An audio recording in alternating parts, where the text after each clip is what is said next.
Hey folks, TK here again for video number 3 in the series around difficult students. Video number 3 of 4 that we're going to cover off on.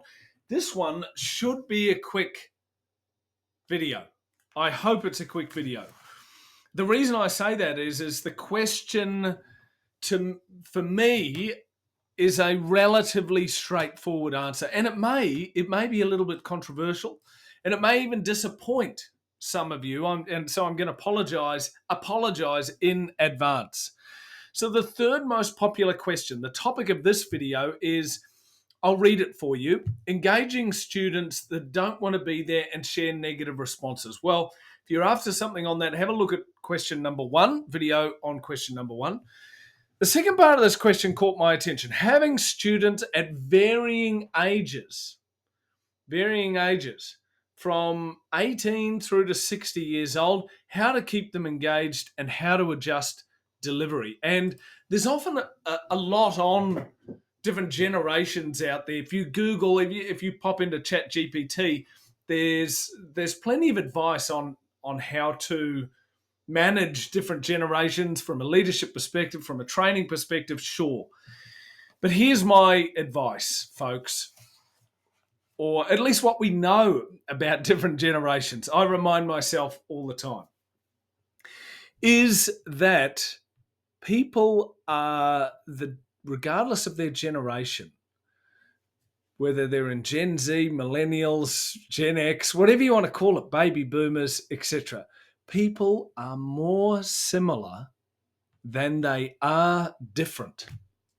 So the function of the brain, what's going on in the person's brain, is fundamentally the same. There is no, from an evolutionary perspective, nothing has changed that much between, let's say, baby boomers through to millennials or Gen Z, whatever term you happen to be using at the moment.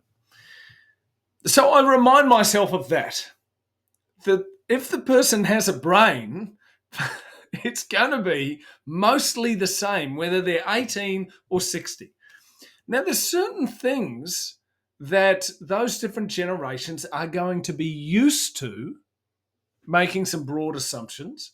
For example, the obvious one is technology. It's probably going to be the person that's 18 years old is going to be more proficient, faster, etc., in using various apps, QR codes, so on and so forth, than maybe somebody that's at the other end of the scale. However, I'm forever surprised that, for example, my mother, who happens to be nearing her 80s, she's not 80, as she reminds me very often, she's not 80, but she's nearing her 80s. She's very proficient with apps and QR codes and all sorts of stuff. So I don't necessarily make the assumption that the person is better in this and better in that. Now, I will say that if there is some sort of cognitive decline, one thing we know about age is a person that is aged is more likely to be experiencing cognitive decline than someone that isn't. That's a fairly, I think, well-known truism. There's nothing controversial about that. If I've got somebody that has some kind of impairment, then sure, I'm going to adjust my delivery, but that is true for any generation. If I'm working with a 22-year-old and they have some kind of impairment, cognitive impairment, or they have difficulty reading, whatever it might be, then I'm going to adjust my delivery as I would anyway. So I don't think too much about this. I know that's a bit of a letdown for you.